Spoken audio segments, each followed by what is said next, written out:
আমার দল বাড়িছে তারা কয় সফর কর হারাম যে গেলাম দলিল কিতাব এক বহসের মাঝে যে গেলাম মাত দলিল দলিল কিতাব এই দলিল পায় না। আমি বললাম তোরার দলিল আমি কইতাম নি। লা তুসাদ্দুর রিহাল ইল্লা ইলা সালাসাতি মাসাজিদ মসজিদুল হারাম ওয়া মসজিদুল আকসা ওয়া মসজিদি ওয়া ফি riwaya মসজিদি হাযা। আমার নব্বই কইছেন বড় ফজিলত লাভ করবার লাগে, কারণ দুনিয়ার মাঝে বেশি ফজিলতওয়ালা মসজিদ হইল তিনটা। বেশি ফজিলতওয়ালা মসজিদ কয়টা? কত জুড়ে? তিনটা। একটা হইল মক্কার মসজিদ মসজিদে হারাম, আর একটা হইল মসজিদে নববী, আরেকটা হইল মসজিদে আকসা। এই তিন মসজিদও বড় ফজিলত পাওয়া যায়। এত বড় ফজিলত দুনিয়ার আর কোন মসজিদও হয় না। এক রাকাতে 1,00,000 রাকাত সব মসজিদে হারাম, অর্থাৎ মক্কার মসজিদ ও মসজিদে হারাম।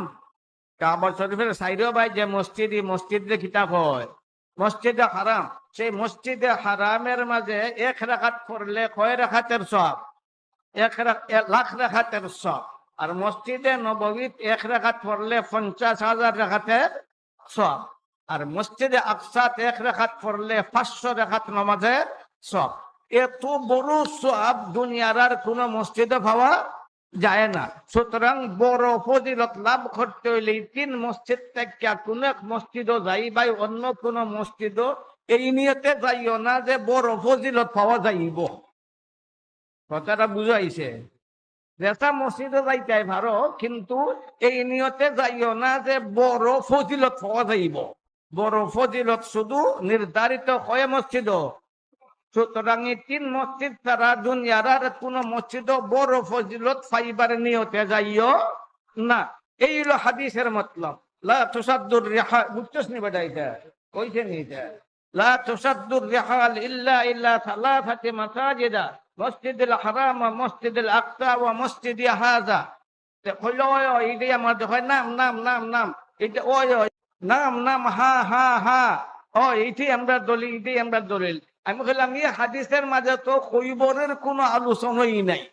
এই হাদিসের আলোচ্য বিষয় হলো মসজিদ, না তো না? এই হাদিসের আলোচ্য বিষয় লা তুসাদ্দুর রিহাল ইল্লা ইলা সালাসাতি মাসাজিদা। মসজিদের অর্থ খৈবর নাকি দে, না তো না? হুকুম বুঝাই বুঝলি সে মসজিদের অর্থ খৈবর, মসজিদও খৈবর দে মানছে, না তো না? এই হাদিসের আলোচ্য বিষয় হলো মসজিদ। সুতরাং এই হাদিসের কোন তাআল্লুক খৈবরের সাথে নাই। খৈবরের সম্বন্ধেও আমার নবীর হাদিস আছে না নাই?